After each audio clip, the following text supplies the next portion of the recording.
March 1, 1914।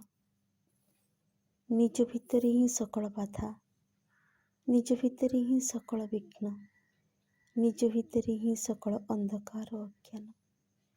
ଯଦି ଆମକୁ ସାରା ପୃଥିବୀ ବି ଭ୍ରମଣ କରିବାକୁ ହୁଏ, କୌଣସି ନିର୍ଜନ ସ୍ଥାନରେ ଯଦି ଆମେ ନିଜକୁ ନିମଜ୍ଜିତ କରିଦେଉ, ଯଦି ସମସ୍ତ ପୁରାତନ ଅଭ୍ୟାସକୁ ଭାଙ୍ଗି ଦେଉ, କଠୋର ତପସ୍ୱୀର ଜୀବନଯାପନ କରୁ, ତଥାପି ଯଦି କୌଣସି ମାୟାର ବନ୍ଧନ ଆମର ଚେତନାକୁ ତୋର ପୂର୍ଣ୍ଣ ଚେତନା ଠାରୁ ଦୂରରେ ପଛକୁ ଟାଣି ଧରେ, ଯଦି କୌଣସି ଅହଙ୍ଗତା ଆସକ୍ତି ତ ଦିବ୍ୟ ପ୍ରେମ ସହ ଅଖଣ୍ଡ ସଂଯୋଗରୁ ଆମକୁ ବଞ୍ଚିତ କରେ, ତେବେ ବାହ୍ୟ ଅବସ୍ଥା ଯାହା ହେଉନା କାହିଁକି ଆମେମାନେ କେବେ ହେଲେ ତ ନିକଟବର୍ତ୍ତୀ ହୋଇପାରିବୁ ନାହିଁ।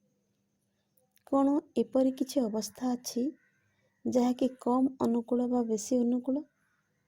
ମୋର ଏ ବିଷୟରେ ସନ୍ଦେହ ହୁଏ।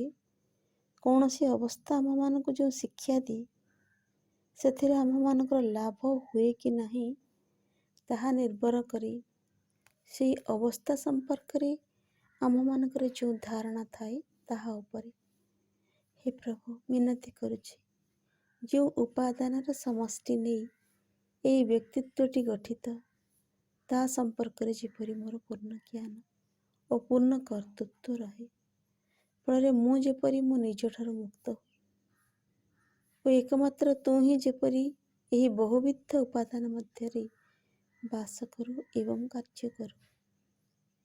ଭଗବାନ, ପ୍ରେମ ମଧ୍ୟରେ, ପ୍ରେମ ସହାୟତାରେ, ପ୍ରେମ ନିମନ୍ତେ ତୋର ଊର୍ଦ୍ଧ୍ୱତମ ପ୍ରକାଶ ସଙ୍ଗରେ ଅଚ୍ଛେଦ୍ୟ ଭାବେ ସଂଯୁକ୍ତ ହୋଇ ଯେପରି ବାସ କରିପାରେ, ନିରନ୍ତର ଆହୁରି ଜ୍ୟୋତି, ଆହୁରି ସୌନ୍ଦର୍ଯ୍ୟ, ଆହୁରି ସତ୍ୟ